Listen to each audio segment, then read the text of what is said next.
తన చేతిలో కెమెరా రీళ్లు మరోసారి చూసుకున్నాడు ద్వారకానాథ్. అందులో ఉన్న ఫోటోలను తలుచుకోగానే వెన్నులో నుండి జలధరింపు పైకి తన్నింది. అప్రయత్నంగా గుండెలపై చేయి వేసుకున్నాడు. ఆ రోజు కైవల్య హత్య జరిగిన రోజు తీసిన ఫోటోలవి. వాటిని అర్జెంటుగా డెవలప్ చేయించి పోలీసులకు అందజేయాలి. అప్పుడు తన పేరు అన్ని పేపర్లలో వస్తుంది. తనకు గొప్ప డిటెక్టివ్గా చాలా కీర్తి వస్తుంది. ఒక అత్యంత క్లిష్టమైన కేసును క్షణాలపైన సాల్వ్ చేసి హీరోగా అందరి ముందు సగర్భంగా నిలబడతాడు. చుట్టూ పత్రికా విలేకరులు తనను ప్రశ్నలు వేస్తూ ఫోటోగ్రాఫర్లు ఫోటోలు తీస్తుంటారు. అవును, తానప్పుడు ఏం చేయాలి? డిటెక్టివ్ యుగంధర్లా తలవంచుకుని వినయంగా నేను దేశం కోసమే పుట్టాను అనాలా? లేకపోతే వాలీగారిలా చుట్టం ముట్టించి పడక కుర్చీలో కూర్చుని అర్ధనిమీళిత నేత్రాలతో జవాబులు చెప్పాలా? లేక జేమ్స్ బాండ్లా ఓయ్ కళ్ళు తెరుచుకున్నాడవయ్యా, లేకపోతే స్వర్గానికి పోతావు ఎదురుగా వస్తున్న వ్యక్తి మందలించాడు.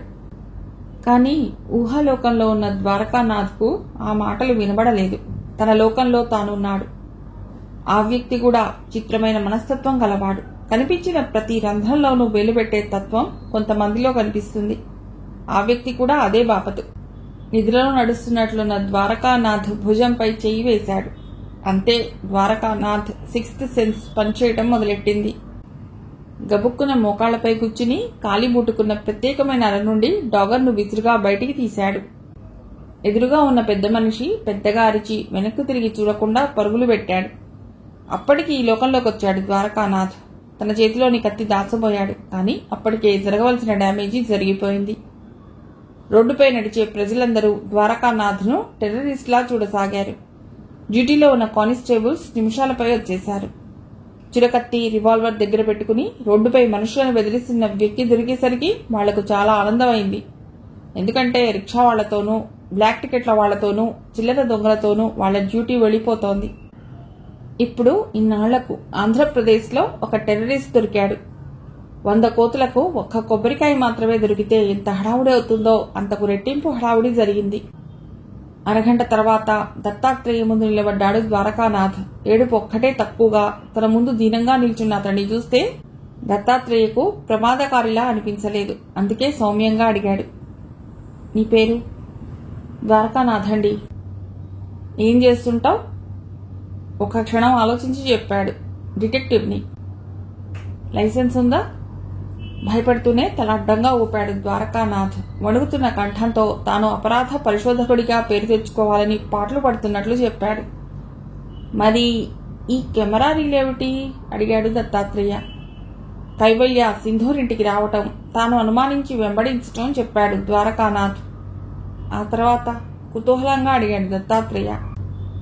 నేను పోలీస్ అని తలుపు కొట్టాను సార్. ఈలోగా మెట్లపైన చప్పుడైంది. వెళ్లి దాక్కున్నాను. లావుగా కండలు తిరిగి ఉన్న మనిషి ఒకతను పైకొచ్చాడు. సరిగ్గా అప్పుడే కైవల్య తలుపు తెరిచిందండి. ఆ మనిషిని చూసి తలుపు మూయబోయింది. కానీ అతడు అవకాశం ఇవ్వలేదు. లోపలకు తరుముకు వెళ్లాడు. నేను కిటికీ దగ్గరికెళ్లి భయం భయంగా చూడసాగాను. కైవల్య గింజుకుని పారిపోబోయింది. కానీ ఆ వ్యక్తి తన చేతిలో ఉన్న కత్తితో అందిన చోటల్లా పొడవసాగాడు. నేను వెంటనే ఫోటోలు తీశాను. పేపర్లో ఆమె ఫోటో చూశాక తెలిసింది ఆమె పేరు కైవల్య అని. ఆ దృశ్యం కళ్ల ముందు మెదలటంతో భయంతో ఒక్క క్షణం ఆగాడు ద్వారకానాథ్. ఆ తర్వాత ఆలస్యం భరించలేనట్లుగా అడిగాడు దత్తాత్రేయ. చనిపోయిన కైవల్యను బాత్రూంలో పడేసి వచ్చాడు. నేను అలికిడి కాకుండా వెనక్కి తిరిగి పారిపోయాను. ఆ ఫోటోలే ఇవి. ఏం చేయాలో నిర్ణయించుకోవటానికి అన్నట్లు కుర్చీలో వెనక్కి వాలి కళ్ళు మూసుకున్నాడు దత్తాత్రేయ. ఆ ఫోటోలను 1 గంటలో డెవలప్ చేయించాడు. ఆ తర్వాత ఒక ఫోటో తీసి చూపించి, ఇతనేనా అన్నాడు. ఇతడు సింధూర్ అండి. అది నాకు తెలుసు. కైవల్యను చంపింది ఇతడేనా? కాదు సార్, వాడు వేరే పక్కా గూండాలా ఉన్నాడు. స్టేషన్లో ఉన్న నేరస్తుల ఫోటోలన్నీ చూపించాడు. ఒక్కొక్కటి తీసి పక్కన పెడుతున్నాడు ద్వారకానాథ్. అప్పుడు వేరే ఫైల్ తీసి చూపించాడు దత్తాత్రేయ. ఇతడే సార్, ఆ హంతకుడు వీడే. ఏ కానిస్టేబుల్, ముందు వీడిని లోపల పారే, కూల్గా చెప్పాడు దత్తాత్రేయ. అన్యాయం సార్, నాకేం తెలీదు. ఏం తెలియకపోవడం ఏమిటి? చాలా తెలుసు. వాడు నంబర్ 1 క్రిమినల్, పేరు విక్రమ్. ఈ హత్య గురించి నాకు చెప్పావు కదా. ఇప్పుడు బయటకెడితే పోలీస్ స్టేషన్ ముందే నిన్ను చంపేస్తాడు. కాబట్టి వాడు అరెస్ట్ అయ్యేదాకా నువ్వు లోపలుండు. సంయుక్తకు చాలా దగ్గరగా ఆగింది ఆ కార్. స్టీరింగ్ ముందున్న యువకుడు పలకరింపుగా నవ్వాడు. పజిల్ అయింది సంయుక్త. అతడిని ఎక్కడో చూసినట్లుంది. ఎక్కడా అనేది గుర్తు రావటం లేదు. హలో, గుర్తున్నానా? సరిగ్గా జ్ఞాపకం రావటం లేదు. పరిచయాల తర్వాత చేసుకుందాం, ముందు ఇక్కడి నుండి వెళ్ళిపోదాం పదండి. చుట్టూ తిరిగి వచ్చి ఫ్రంట్ సీట్లో అతడి పక్కన కూర్చుంటూ చెప్పింది సంయుక్త. చిన్న జర్క్తో కారు ముందుకు కదిలింది. తన పక్కన కూర్చున్న యువకుడిని ఓరగా చూసింది సంయుక్త. ఎంత బుర్ర బద్దలు కొట్టుకుంటున్నా అతన్ని ఎక్కడ చూసింది గుర్తుకు రావటం లేదు. నా పేరు సింధూర్, మనం ఒక రెస్టారెంట్లో కలుసుకున్నాం చెప్పాడు సింధూర్. అప్పటికీ ఆమెకు జ్ఞాపకం రావటం లేదు. మొహమాటంగా చిరునవ్వు నవ్వింది. యముడి విగ్రహం ఎక్కడ ఉంది సంయుక్త? అదిరిపడింది సంయుక్త. కార్ డోర్ తెరుచుకుని దూకేబోయింది. ఒడిసి పట్టి లోపలకు లాగాడు సింధూర్. ఇడియట్, అమ్ముకుని కోట్లు సంపాదిద్దామనుకుంటున్నావా? నువ్వు అనుకోవడం లేదా? పెంకిగా అంది సంయుక్త. లేదు, నా దేవుడి ఆఖరి కోరిక ఆ విగ్రహాన్ని తిరిగి ఆలయంలోకి చేర్చటం. ఎంత కష్టం వచ్చినా, ఎంతమంది అడ్డు తగిలినా ఆ పని చేసి తీరుతాను దృఢంగా చెప్పాడు సింధూర్. ఆశ్చర్యంగా చూస్తున్న సంయుక్తకు తన అనుభవాన్ని వివరించాడు. కైవల్య విషయం చెప్పగానే సంయుక్త గుండెల్లో బాధ కన్నీళ్ల రూపంలో కళ్ల వెంబడి బయటకు రాసాగింది. సంయుక్త, నీ స్నేహితురాలి ఆత్మశాంతి కోసమైనా నువ్వు ఆ విగ్రహం ఎక్కడుందో చెప్పాలి. ఆ విగ్రహం ఎక్కడుందో నిజంగా నాకు తెలియదు. కోటిలింగం నాకు ఒక గొలుసు ఇచ్చాడు, తర్వాత వచ్చి తీసుకుంటానన్నాడు. ఇదిగో ఇదే ఆ గొలుసు. తన మెడలో గొలుసు తీసిచ్చింది. కారు రోడ్డు పక్క కాపాడు సింధూర్. ఆ గొలుసును జాగ్రత్తగా అటూ ఇటూ తిప్పి చూశాడు. డ్రాగన్ బొమ్మ ఆ గొలుసు చివర వేలాడుతోంది. ఆ బొమ్మ తల దగ్గర నుండి సన్నటి ఈత కనబడింది. ఆ చిలికలోకి వేలి గోరు పోనిచ్చి రెండుగా విడదీశాడు. ఒక కాగితం ఉంది, దానిపైన కొన్ని గీతలు గీసి ఉన్నాయి. ఒక చోట సున్నా జుట్టి ఉంది. సంయుక్త, నిన్ను కోటిలింగం కలిసిన బస్ స్టాప్ ఎక్కడో గుర్తుందా? తల ఊపింది సంయుక్త. దారి చెప్పు, అక్కడికి వెళ్ళాలి. కారు ముందుకు పోనిస్తూ అన్నాడు. దారి పొడవునా చుట్టూ చూస్తూ కార్ డ్రైవ్ చేస్తున్నాడు సింధూర్. తన కోసం పోలీసులు వెతుకుతున్నారు. దానికి తోడు ఆ కారు దొంగిలించుకొచ్చాడు. దాని ఓనర్ ఈసరికే రిపోర్ట్ ఇచ్చి ఉంటాడు. దారి పొడవునా ఎవరి ఆలోచనలో వాళ్ళుండి మాట్లాడకుండా కూర్చున్నారు.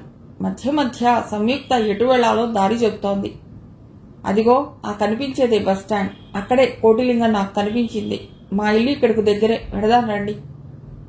వద్దు, విక్రమ్ మనుషులు ఈసరికే నీ ఇంటి దగ్గర కాపు కాసి ఉంటారు. అక్కడికి వెడితే నిన్ను నన్ను కూడా సైలెంట్ గా మూసేస్తారు. ఒక్కసారి బామ్మని చూసి రావాలి. వద్దు, వాళ్ళని తక్కువగా అంచనా వేయకు సంయుక్త. మనం ముందు విగ్రహాన్ని సాధించాలి. ఆ తర్వాత పోలీసుల సహాయంతో ఈ స్మగ్లర్లని అరికట్టాలి. సంయుక్త మొహంలోకి చూస్తూ చెప్పాడు సింధూర్. ప్లీజ్ ఒక్కసారి బ్రతిమలాడింది సంయుక్త. ఆలోచించు, ఇప్పుడు నువ్వు ఇంటికెడితే నీతో పాటు మీ బామ్మను కూడా చంపేస్తారు. చూస్తూ చూస్తూ ఆ ముసలావుడిని కూడా అటువంటి దుర్మరణం పాలు చేస్తావా? ఆ మాటలు తారకమంత్రంలా పనిచేశాయి. మరి వాదించలేదు సంయుక్త. తల వంచుకుని కూర్చుంది. జాలి కలిగింది సింధూర్కు. కానీ చేయగలిగిందేమీ లేదు. ఆమె చేతిపై చెయ్యి వేసి మృదువుగా నొక్కాడు. ఆ స్పర్శ ఎంతో ఓదార్పుగా అనిపించింది సంయుక్తకు. చెప్పవలసిన ఎన్నో మాటలు ఆ స్పర్శ ద్వారా చెప్పాడతడు. ఆ క్షణాన అంతకంటే ఆత్మీయులు లేరనిపించింది. తన చేతిలోని కాగితాన్ని జాగ్రత్తగా పరిశీలించడం మొదలెట్టాడు సింధూర్. అక్కడికి 6 కిలోమీటర్ల దూరంలో ఉంది విగ్రహం దొంగిలించబడిన దేవాలయం. కోటిలింగం అక్కడి నుంచి బయలుదేరి ఇక్కడికి వచ్చాడు. అంటే ఈ 6 కిలోమీటర్లలోనే ఎక్కడో ఆ విగ్రహం దాచి ఉండాలి. పటంలో మొదలు ఒక కొండ గుర్తు ఉంది. అది దేవాలయం అనుకుంటే అక్కడి నుండి బయలుదేరి ముందుకు రావాలి. సింధు, ముందు ఆ గుడి దగ్గరికి వెడదాం అంది. అన్నాక తాను ఏకవచనం మాట్లాడిన విషయం గమనించి సారీ అంది. డోంట్ వరీ సంయుక్త, ఆ యముడి దయ వల్ల నేను మానసికంగా నీకెప్పుడో దగ్గరయ్యాను. ఆ మాటలకు సంయుక్త బుగ్గల్లోకి వెచ్చటి ఆవిర్లొచ్చాయి. కాసేపటికి ఎదురుగా కనబడింది దేవాలయం. అక్కడ ఆపి చేతిలో ఉన్న కాగితాన్ని బయటకు తీశాడు. బాణం గుర్తు వెంబడి కారు పోనిచ్చాడు. మెయిన్ రోడ్డు వెంట కొంత దూరం వెళ్ళాక రోడ్డు సైడున మట్టి దారి కనబడింది.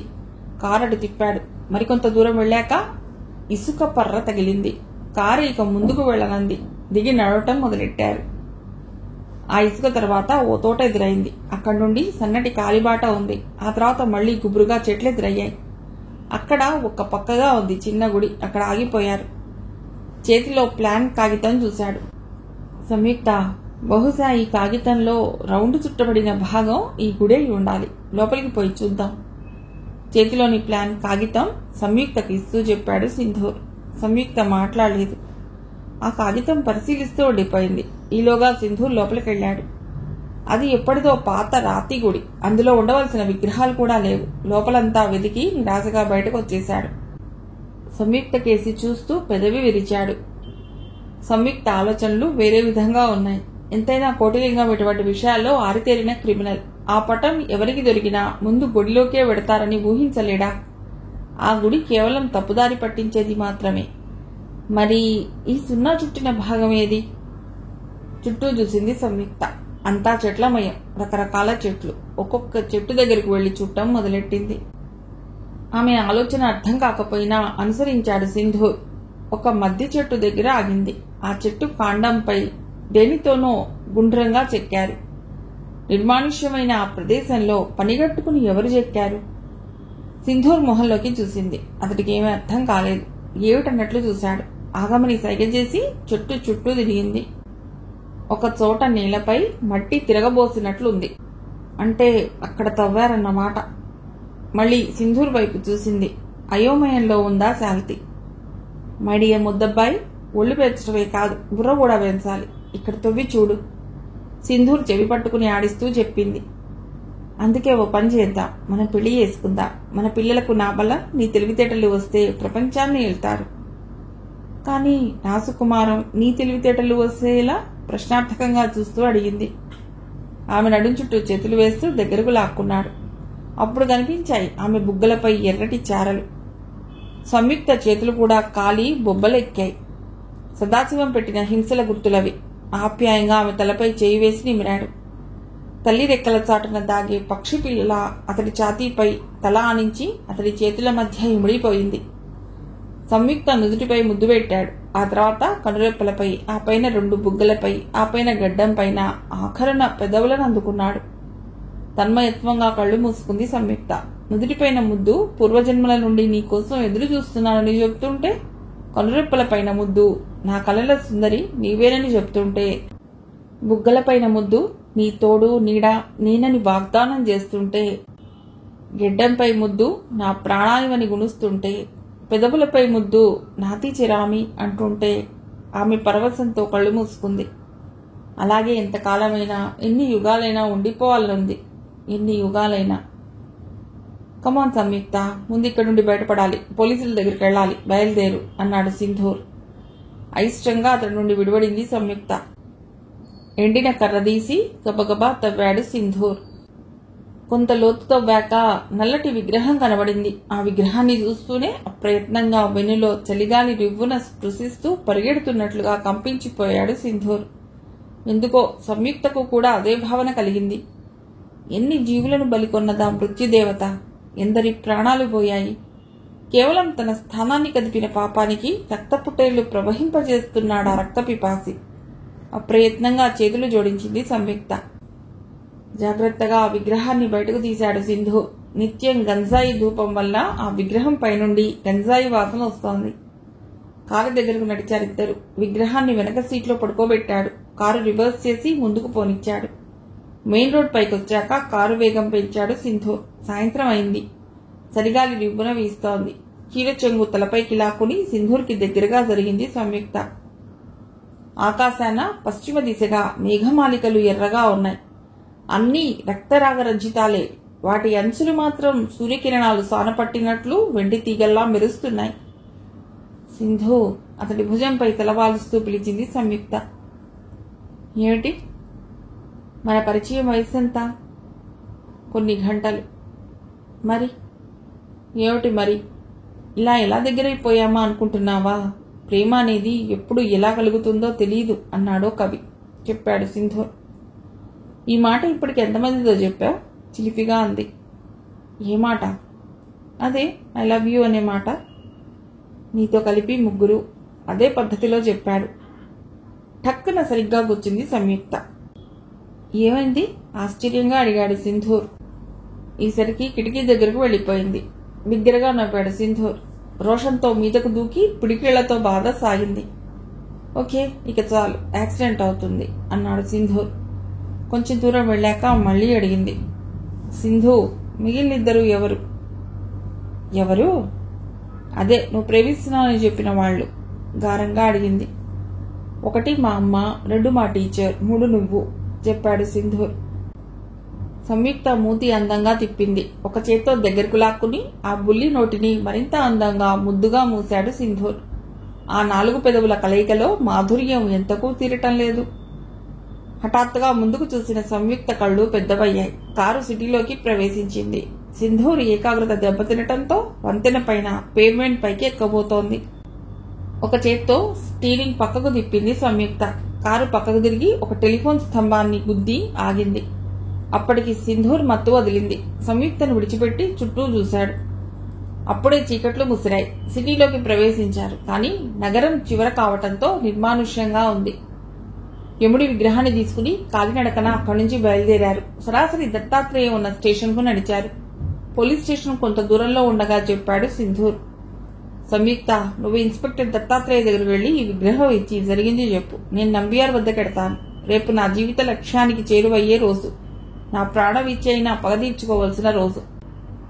అదిరి పడుతూ చూసింది సంయుక్త. ఆమె ఏదో అడిగేలోగానే సింధూర్ అక్కడి నుండి వేగంగా చీకట్లో కలిసిపోయాడు. అక్కడే నిలబడి సింధూర్ వెళ్లిన వైపు చూస్తూనే అదే ఆమె చేసిన పొరపాటు. ఆమె ఆ ధ్యాసలో ఉండగానే ఆమె చుట్టూ నిశాచరుల్లా కమ్మేశారు విక్రమ్ అనుచరులు. తన ముందు మర్రి చెట్టు మొదలులా నిలబడిన విక్రమ్ ను చూసి చెళ్లున ఎలక్ట్రిక్ హంటర్తో కొట్టినట్లు ఉలిక్కి పడింది సంయుక్త. కెవ్వున అరవపోయింది. ఈలోగా విక్రమ్ చెయ్యి ఆమె ముఖాన్ని తాకింది. తీవ్రమైన బాధను సూచిస్తూ ఒక మూలుగు ఆమె నోటి నుండి వెలువడింది. వెంటనే స్పృహ కోల్పోయింది. సంయుక్త చేతిలోని విగ్రహం తీసుకున్నాడు విక్రమ్. అతడి అనుచరులు సంయుక్తను భుజానికి ఎత్తుకున్నారు. ఎదురుగా ఉన్న రక్షక భట నిలయం చీకటిలో నిలబడి అలాగే చూస్తోంది. మెల్లిగా కళ్ళు తెరిచింది సంయుక్త. ఆమెకు కాస్త దూరంలో పెద్ద బల్ల ఒకటి ఉంది. దాని నుండి కాంతి నలుమూలలా చిమ్ముతోంది.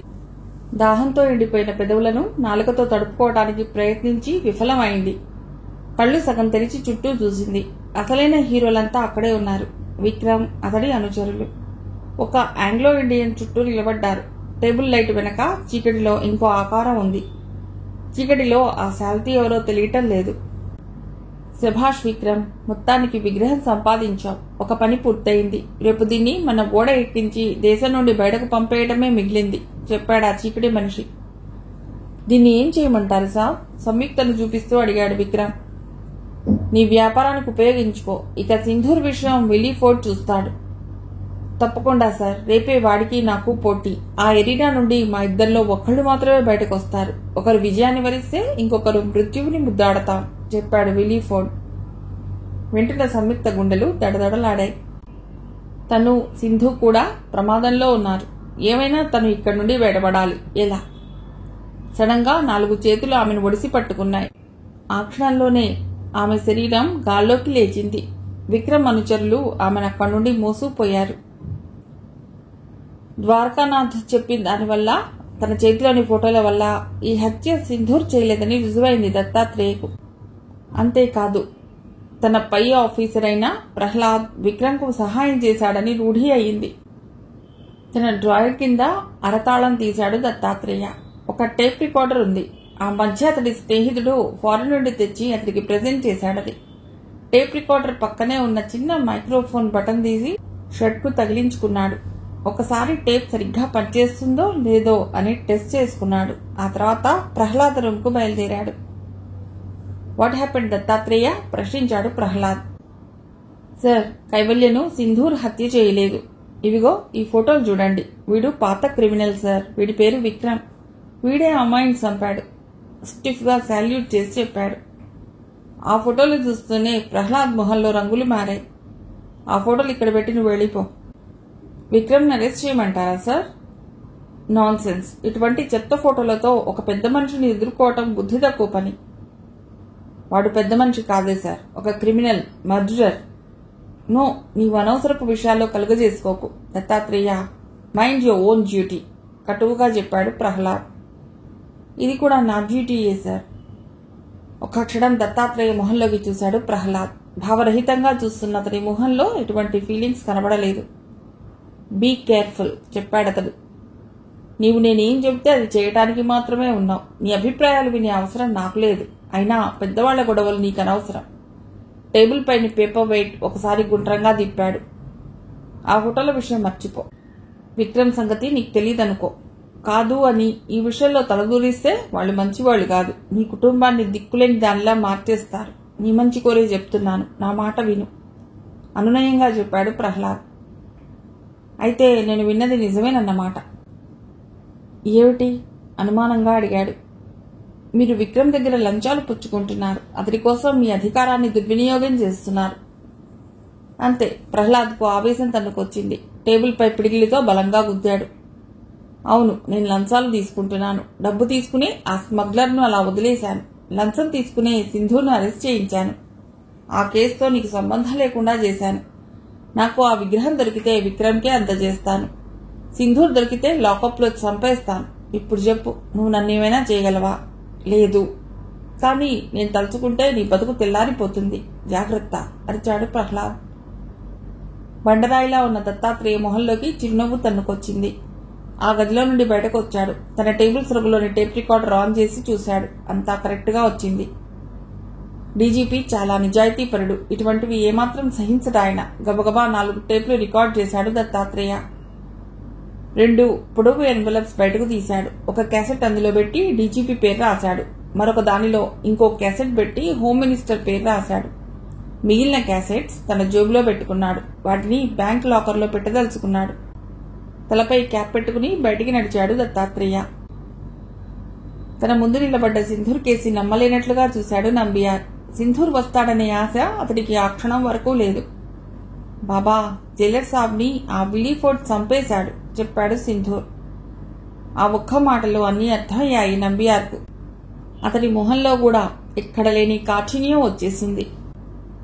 దెబ్బకు దెబ్బ తీయాలి సింధు, నిజమే. కానీ నిరంతరం ప్రాక్టీస్ చేస్తున్న అతన్ని సరిగ్గా ప్రాక్టీస్ లేని నువ్వు పడగొట్టడం అసంభవం. పైగా గత కొన్ని నెలలుగా నీ బాక్సింగ్ పోటీలకు అతడు వస్తుండడం గమనించావా? అంటే నీ ఫైటింగ్ స్టైల్, నువ్వు బ్లాకింగ్ చేసుకునే విధానాన్ని అతడు గమనిస్తున్నాడన్నమాట. నీకు ఆ అవకాశం లేదు. పైగా గత కొద్ది రోజులుగా నీ ఆహార నియమాల్లో కూడా తేడా వచ్చి ఉంటుంది. అవునా? ఇప్పుడు చెప్పు, నువ్వు విలీఫోర్డ్ను గెలవగలవా?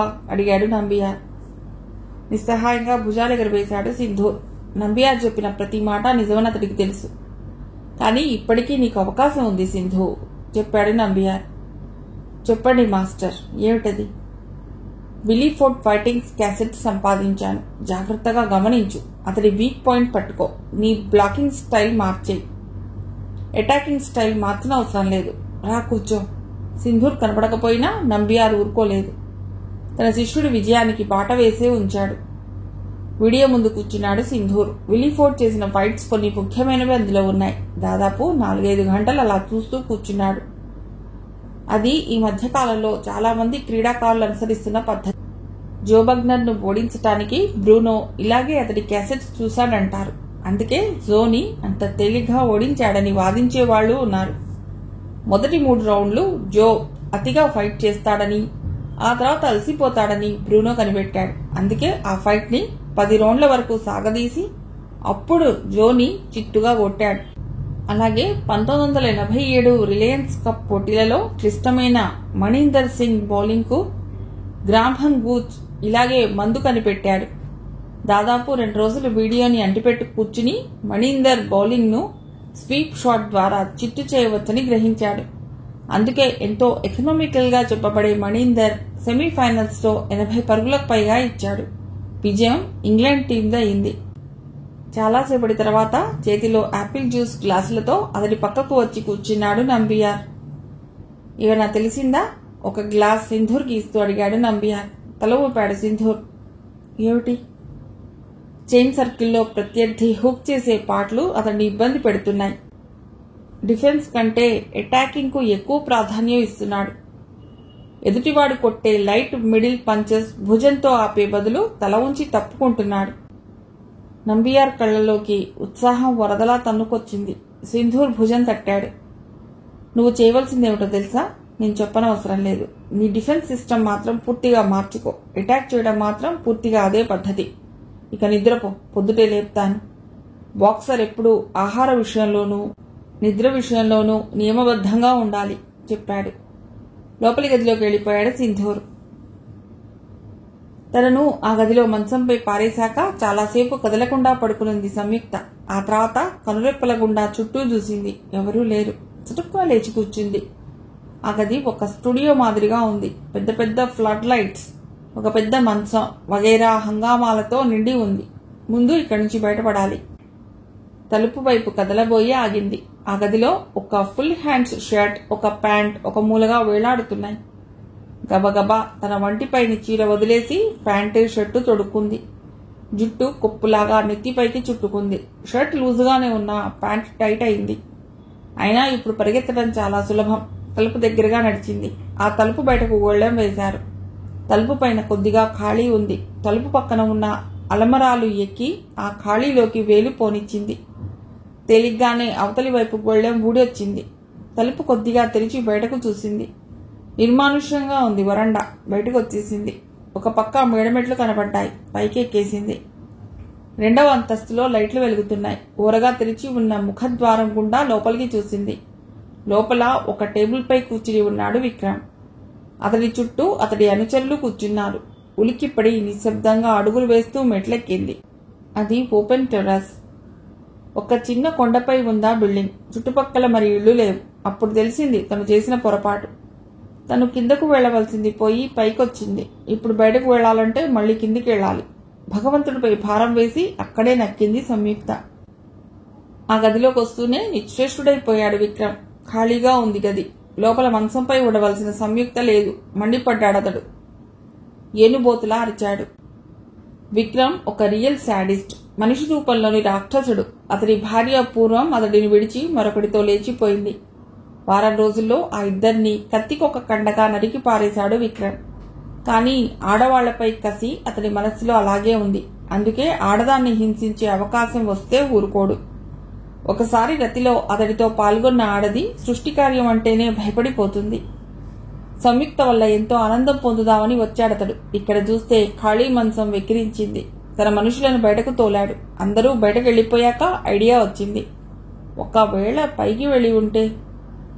ఒక హంటింగ్ బ్లేడ్ తీసుకుని పైకి వెళ్లాడు. పైన టెర్రస్ ఖాళీగా ఉంది. పిట్టకోట దగ్గర నిలబడి కిందకి చూశాడు. అతడి మనుషులు 4 వైపులా వెతుకుతున్నారు. ఆలోచిస్తూ నిలబడ్డ విక్రమ్ కు తాను ముందుకు తూలినట్లు అనిపించింది. చిత్రంగా తాను గాల్లో తేలుతున్నాడు. కంగారుగా చెయ్యి ఊపాడు విక్రమ్. సగం కట్టి వదిలిన బిల్డింగ్ కాబట్టి బయటకు పొడుచుకు వచ్చిన ఇనుప ఊచలున్నాయి. విక్రమ్ చొక్కా ఒక ఇనుప ఊచకు తగులుకుంది. ఏ ఆధారం లేకుండా అతను అలాగే గాల్లో వేలాడసాగాడు. మృత్యువు ముంగిట్లో నిల్చుంటే ఎలా ఉంటుందో తెలిసింది విక్రమ్కు. మనిషికి భయంకరమైన శిక్ష ఒక్కటే, కాసేపట్లో చచ్చిపోతానని తెలియటం. ఇప్పుడు విక్రమ్ పరిస్థితి అదే.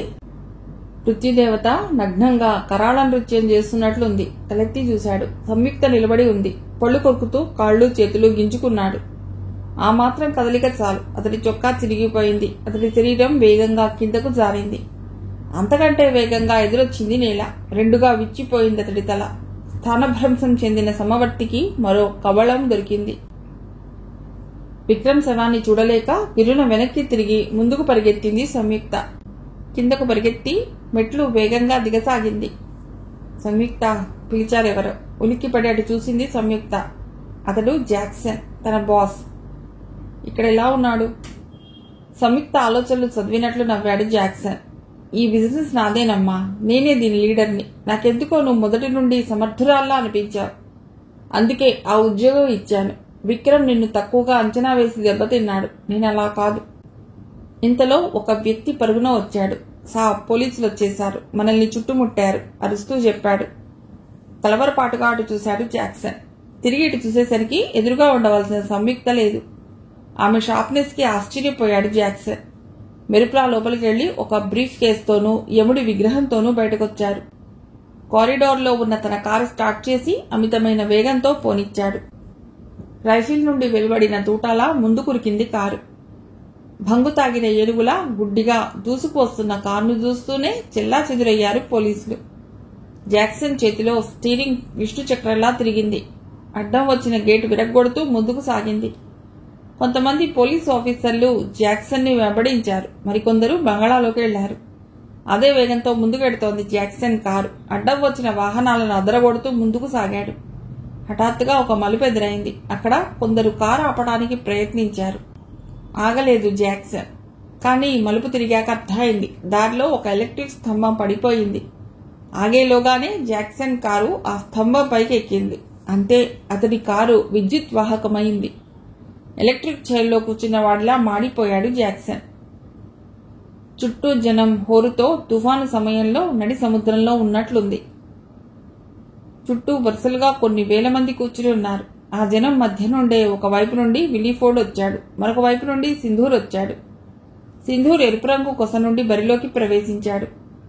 ఆకలిగా ఉన్న పులిలా విలీఫోర్డ్ వైపు చూశాడు సింధూర్. క్రోధం అతడి కళ్లల్లో పరవళ్లు దొక్కింది. మౌనంగా వచ్చి రిఫరీ ముందు నిలబడ్డాడు. విలీఫోర్డ్ కూడా రిఫరీ వద్దకు వచ్చాడు. అతడికి సింధూర్ని చూస్తే హేళనగా ఉంది. తను చాలా తేలిగ్గా అతన్ని ఓడించగలనన్న ధీమా అతడికి ఉంది. శరీరాకృతిలో కూడా ఇద్దరి మధ్య తేడా ఉంది. ఎదురు బొదురు నిలబడ్డ ప్రత్యర్థులిద్దరి గ్లౌజ్లను రిఫరీ తడిమి చూశాడు. నియమ నిబంధనలను మరోసారి గుర్తు చేశాడు. తర్వాత వెనక్కి జరిగి నిల్చున్నాడు. బాక్సర్లిద్దరూ పొజిషన్లోకి వచ్చి నిలబడ్డారు. రిఫరీ సిగ్నల్ ఇచ్చాడు. ఉల్కాపాతంలా కదిలాడు విలీఫోర్డ్. కదులుతూనే అతడి కుడి చెయ్యి సింధూర్ మొహంపైకి దూసుకొచ్చింది. మెరుపులా కాలి మునివేళ్లపై కొద్దిగా పైకి లేచి పక్కకు తిరిగి భుజం ఇచ్చాడు సింధూర్. First heat. ఫోర్డ్ అభిమానులు పెద్ద పెట్టున హర్షధ్వానాలు చేశారు. సింధూర్ భుజం విరిగినట్లయింది. తేరుకునేలోగానే ముఖంపై పడింది ఒక లెఫ్ట్ హుక్ షాట్. దాని వెనకే దూసుకొచ్చింది ఒక మిడిల్ పంచ్. నడుము పైభాగాన 2 ముష్టిఘాతాలు తగిలాయి. వెనక్కి అడుగులు వేయడంతో ఒక మూలకెళ్లిపోయాడు సింధూర్. అతనికి తప్పుకునే అవకాశం ఇవ్వకుండా మీదికొస్తున్నాడు విలీఫోర్డ్. రిఫరీ అడ్డెళ్లాడు. బాక్సింగ్లో ప్రత్యర్థిని తలతో ఢీకొనడం గాని, భుజాలతో తొక్కేయడం గాని, కాళ్లతో తన్నడం గాని, తప్పుకునే అవకాశం లేకుండా కొట్టడం గాని చేయకూడదు. తిరిగి ప్రత్యర్థులిద్దరూ ఎదురెదురుగా వచ్చి నిలబడ్డారు. ఈ దఫా కూడా విలీఫోర్డ్దే పైచేయిగా మారింది. ఆ రౌండ్ పూర్తయ్యేసరికి సింధూర్ మొహం పూర్తిగా కమిలిపోయి ఉంది. దవడలు వాచి కుడికన్ను ఉబ్బిపోయి మొహం షేపే మారిపోయింది. తన ప్లేస్కొచ్చి కూర్చున్నాడు సింధూర్. నంబియార్ అతడి నోట్లోని పరికరాన్ని బయటకు తీశాడు. నీళ్లు పుక్కిలించి ఉమ్మివేశాక చెప్పాడు, సింధు, మొదట నిన్ను నువ్వు కంట్రోల్ చేసుకో. కేవలం కోపంతో అవతలి మనిషిని జయించలేవు. పూర్తిగా ఫైట్ చేయాలి. చైన్ సిస్టంలో చేయి కదుపు. ఎక్కువగా అతడికి అవకాశం ఇవ్వద్దు. మళ్లీ గంట మోగింది. నంబియార్ బరి వెలుపలకు వెళ్లాడు. 2వ రౌండ్కు సిద్ధమయ్యారు బాక్సర్లు. ఈసారి కూడా విలీఫోర్డ్ ముందుకు కదిలాడు. కర్ర దెబ్బ తప్పుకున్న నాగుపాములా రియాక్ట్ అయ్యాడు సింధూర్. తన పిడికిలి కేవలం గాల్ని తాకిందని విలీఫోర్డ్ గమనించేలోగానే అతడి కడుపు పైభాగాన 2 మిడిల్ పంచులు వెనువెంటనే తగిలాయి. తేరుకునేలోగానే ముఖంపైకి వచ్చింది హ్యామర్ షాట్. అప్పుడు అర్థమైంది విలీఫోర్డ్కు సింధూర్ బలం. ఆ బలాన్ని మించి కొట్టే విధానంలో ఒడుపు. సరిగ్గా తగలవలసిన చోట తగులుతుంది దెబ్బ. తాను కూడా హుక్ షాక్స్ అప్లై చేయబోయాడు. అయితే సింధూర్ బ్లాకింగ్ స్టైల్ పూర్తిగా మారిపోయింది. అతడు కొడదామనుకున్న చోట ఒక్క షాట్ కూడా తగలలేదు సింధూర్కు. విలీఫోర్డ్ చెయ్యి మరోమారు కదిలేలోగా సింధూర్ ప్రళయకాల ప్రభంజనంలా అటాక్ చేశాడు. పూర్తి బలం ఉపయోగించి విలీఫోర్డ్ కుడి దవడపై అప్పర్ పంచ్ కొట్టాడు సింధూర్. గిరున తిరిగి నేల ఖర్చుకుపోయాడు విలీఫోర్డ్. 1, 2, 3. దూకే జలపాతం మధ్యలో ఆగిపోయినట్లు, గర్జించే అగ్నిపర్వతం ఆకస్మికంగా చల్లారిపోయినట్లు, అంతవరకు గోలగోలగా ఉన్న ప్రదేశం ఒక్కసారి నిశ్శబ్దమైపోయింది. 4, 5. క్షణం వెనుక క్షణం నెమ్మదిగా కదులుతోంది కాలం. చుట్టూ నిశ్శబ్దం. లేచి నిల్చున్నాడు విలీఫోర్డ్. ఒక్కసారిగా అతడి పరిస్థితి అటాకింగ్ నుండి డిఫెన్స్ కు జారిపోయింది. జాగ్రత్త పడకపోతే తాను సింధూర్కు పట్టించాలనుకున్న గతే తనకు పడుతుందని గ్రహించాడు విలీఫోర్డ్. అతడు పొజిషన్లోకి వచ్చేలోగా టైం అయిపోయింది. 2వ రౌండ్ ముగిసింది. ఈసారి సంభ్రమంగా దగ్గరకొచ్చాడు నంబియార్. సింధూర్ మొహాన్ని టవల్తో తుడిచి నోట్లో నీళ్లు పోశాడు. బయటకు ఉమ్మివేశాడు సింధూర్. పెదవుల చివర రక్తం తుడిచాడు Nambiar. What is speed Sindhur? ఈసారి గట్టిగా కొట్టు. బలం కొద్దీ బాదు. జైలర్ సాబ్ ఆత్మ శాంతించాలి చెప్పాడు నంబియార్. ఇనుము వేడిగా ఉన్నప్పుడే కొట్టాలి. నంబియార్ సరిగ్గా దెబ్బ కొట్టాడు. పళ్లు బిగిస్తూ లేచాడు సింధూర్. 3వ రౌండ్ సిద్ధమైంది. ఈసారి సింధూర్ కదిలేలోగా విలీఫోర్డ్ అటాక్ చేశాడు. అతడి పిడికిలి సింధూర్ మొహాన్ని విసురుగా తాకింది. బ్లాక్ చేసుకోలేదు సింధూర్. తాను అటాక్ చేశాడు. సాధారణంగా అవతలి బాక్సర్ విసిరిన పంచ్ తట్టుకుని అప్పుడు అటాక్ చేస్తారు. ఇప్పుడు పరిస్థితి విభిన్నంగా ఉంది. ఇద్దరు బాక్సర్లు అటాకింగ్లోనే ఉన్నారు. అప్పుడు మొదలైంది చూసేవాళ్లలో రక్తపోటు. తమ స్థలాలలో లేచి నిలబడి వెర్రిగా కేకలు వేయసాగారు. అందర్నీ మించి వినబడిందో కేక, సింధు కిక్ హిమ్ అవుట్. నాదస్వరం విన్న కలినాగులా తల తిప్పి చూశాడు సింధూర్. అక్కడ సంయుక్త నిలబడి చేతులు ఊపుతోంది. విద్యుత్ తరంగంలా మూవ్ అయ్యాడు సింధూర్. అప్పర్ పంచ్, దాని వెనుక మిడిల్ పంచ్, తిరిగి అప్పర్ పంచ్. ఫోర్డ్ రిసీవ్ చేసుకునేలోగానే లెఫ్ట్ హుక్ షాట్, దాని వెనకే మిడిల్ పంచ్. క్షణక్షణానికి సింధూర్ ఆవేశం పెరిగిపోతోంది. ఏదో పైశాచిక శక్తి ఆవహించినట్లు విజృంభించసాగాడు. విపరీతమైన వేగంతో సింధూర్ ముష్టిఘాతం గదాదండంలా విలీఫోర్డ్ తలను తాకింది. పెను తుఫానుకు కంపించిపోతున్న అరటి చెట్టులా ఊగిపోయాడు విలీఫోర్డ్. చుట్టూ కప్పిన రోప్స్ కు తగిలి వరి అవతలకు పడిపోయాడతడు. తిరిగి లేచే సమస్య లేదని అందరికీ తెలిసిపోయింది. నయగారా జలపాతం హోర్ని మర్పించింది హర్షధ్వానాల ధ్వని. నంబియార్ పరుగున వచ్చి కౌగిలించుకున్నాడు. అందర్నీ దాటి సముద్రుని చేరే కృష్ణమ్మలా ఎగురుతూ వచ్చింది సంయుక్త. మనం గెలిచాం సింధు, మనం గెలిచాం ఆనందంగా చెప్పింది. ఉపసంహారం. ఆ రోజు పోలీసులకు చాలా శవాలు దొరికాయి. విక్రమ్, జాక్సన్ల మరణంతో ఆ నగరంలో స్మగ్లింగ్ రాకెట్ కంప్లీట్ గా స్మాష్ అయింది. కాలయముణ్ణి తిరిగి ఆలయంలో ప్రతిష్ఠింపజేశారు. సింధూర్ సంయుక్త పెళ్లి కూడా ఆ దేవాలయంలోనే జరిగింది. దత్తాత్రేయకు ప్రమోషన్ లభించింది.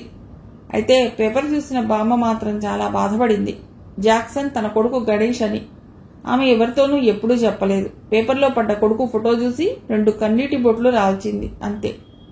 కానీ ఆ షాక్ నుండి మాత్రం ఆమె బయటపడలేదు. ఎందుకంటే ఏ కొడుకు చేతుల్లో తను వెళ్లిపోవాలనుకుంటోందో ఆ కొడుకు తనకంటే ముందే వెళ్లిపోవటం ఏ తల్లి గుండెకైనా రంపపు కోతే. కథ సమాప్తం.